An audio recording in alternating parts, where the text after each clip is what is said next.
ایک آدھ ہونا چاہیے یار. جی سوال کر لیں. جی مروہ صاحب بتائیے گا، آج جو محفوظ فیصلہ تھا سنا دیا کہ جو سماعت ہے وہ ڈیالہ جیل میں ہی ہوگی، اس حوالے سے کیا کہیں گے؟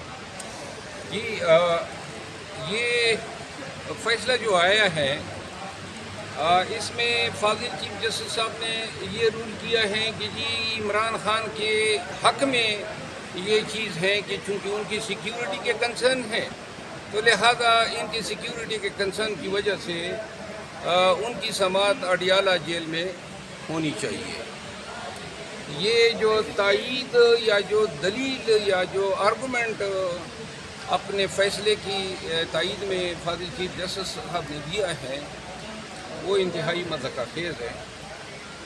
اگر انہوں نے خارجی کرنا تھا تو یہ 1 مہینہ ہمارا کیوں ضائع ہوا؟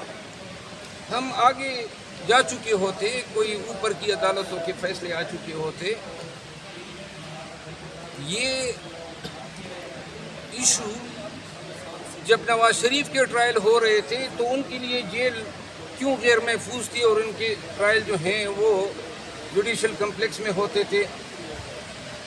پاکستان کے ممبئی اٹیک کے جو ملزمان ہیں ان کے ٹرائل جو ہیں وہ جوڈیشل کمپلیکس میں ہوتے تھے.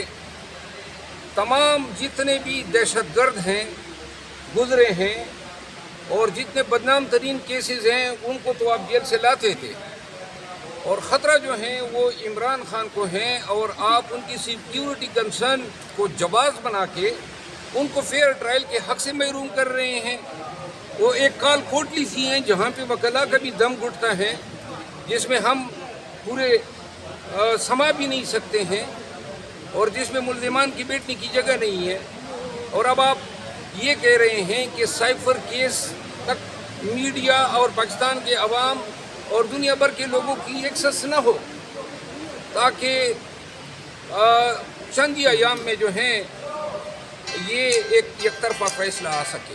یہ جو فیصلہ آج آیا ہے یہ قانون کے منافی ہے، انصاف کا خون کیا گیا ہے، اور ہم اس فیصلے کو جو ہی ہمیں نقل ملتی ہے ہم اس کو سپیریئر ڈویژن بینچ کے سامنے چیلنج کر رہے ہیں.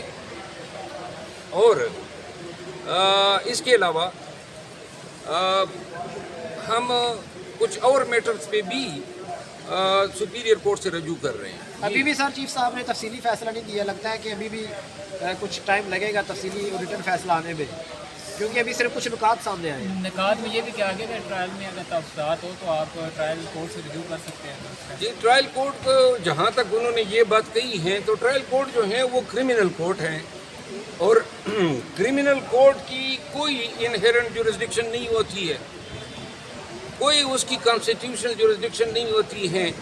وہ لکیر کا فقیر ہوتا ہے، اس کے پاس اپنے آرڈر کی ریویو کا بھی اختیار نہیں ہوتا ہے، بڑی لمیٹڈ جورسڈکشن ہوتی ہے. تو لہذا کرمنل کورٹ سے یہ ڈکلیئر کرانا کہ وزارت قانون کا جو نوٹیفیکیشن ہے یہ کرمنل کورٹ یا جو ٹرائل کورٹ ہے ڈکلیئر کر دے کہ یہ انلیگل ہے، یہ ان کا دائرہ اختیار ہی نہیں ہے. پھر کرمنل کورٹ جو ہے انہوں نے تو اپنا مائنڈ پہلے سے ڈسکلوز کر دیا تھا. کرمنل کورٹ نے کے ہی استدعا پہ وزارت قانون نے NOC جاری کی. انہی جج صاحب نے لا منسٹری کو لکھا کہ جی اگر آپ سمجھتے ہیں کہ ان کو سیکیورٹی کنسرن ہے تو پھر جیل میں اس کے ٹرائل رکھیں. تو لہذا یہ صاحب تو آلریڈی اپنا مائنڈ ڈسکلوز کر چکے ہیں. مروہ صاحب آپ نے کچھ دن پہلے کہا تھا کہ صدر مملکت کو بھی آپ لیٹر لکھنے جا رہے ہیں، ان کو کیا کوئی لیٹر لکھا آپ نے؟ ابھی تک کوئی رابطہ کیا آپ نے؟ جی صدر مملکت کے کردار کے حوالے سے پاکستان تحریک انصاف کو شدید خدشات ہیں، اور ان کو لیٹر جو ہے میں نے لکھا ہوا ہے. بہت سارے جو ہیں پاکستان کے عوام کے حقوق کے منافی قوانین اس وقت بنائے گئے جب صدر صاحب جو تھے وہ حج کی ادائیگی کے لیے چلے گئے تھے، اور جس میں یہ نواز شریف کو جو واپس لائے ہیں، یعنی واپس لانے کا جو راستہ سیکشن 232 الیکشن ایکٹ 2017 میں جو ترمیم کی گئی ہے، اور 62F اور 63 جس میں ڈسکوالیفیکیشن ہے جو وہاں پہ آئین میں متعین نہیں ہے، انہوں نے اس سبارڈینیٹ لا کے ذریعے امینڈمنٹ کرتے ہوئے تمام ڈسکوالیفیکیشن کی تشریح 5 سال تک محدود کر دی ہے. تو یہ قانون بھی علوی صاحب کے وہاں حج پہ جانے کی وجہ سے ان کو موقع ملا, انہوں نے بنوا لیا. اسی طرح خان صاحب کے خلاف نیب لا کے جتنی بھی ہارش امینڈمنٹس لائی گئی وہ بھی اسی وقت جو ہے وہی ٹائم اویل کیا گیا. یہ راستہ جو ہے دیا گیا پی ڈی ایم کو یا جن لوگوں نے یہ قوانین بنوائے.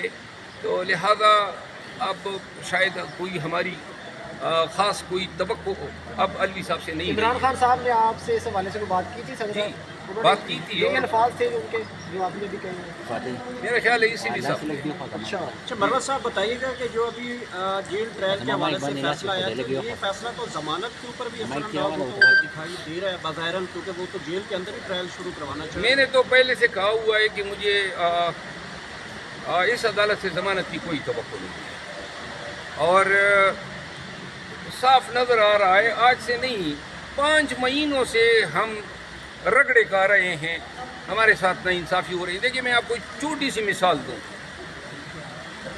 جو ابوالاسناد القرنین صاحب ہیں اس نے 9 اکتوبر کو یہ آرڈر لکھا کہ میں نے نقولات ان کو دے دی ہے.